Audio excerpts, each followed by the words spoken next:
नाना पटोलेने काही जावई शोध लावायचा प्रयत्न केलेला आहे। एकनाथ शिंदे हे नाराज नसतात तर हे आक्रमक असतात, ते रडत नाहीत तर लढत असतात। मला वाटतं नाना पटोलेंना आणि त्यांच्या सहकाऱ्यांना उभाटाला बरोबर घ्यायचं नाही अशी त्यांची मानसिकता दिसते।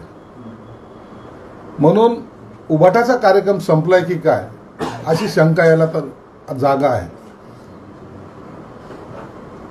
काल बाळासाहेब थोरातांचं जे काही स्टेटमेंट होतं त्यांनी सांगितलं होतं की आमचे आमदार फुटू नयेत याची आम्ही काळजी घेतो।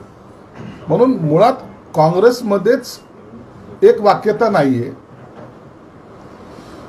मध्ये झालेली बैठक, त्याच्यानंतर एका गाडीमध्ये शरद पवारकडे उद्धव ठाकरे साहेबांकडे जाणे, हा सगळा प्रकार आता फक्त विरोधी पक्षनेता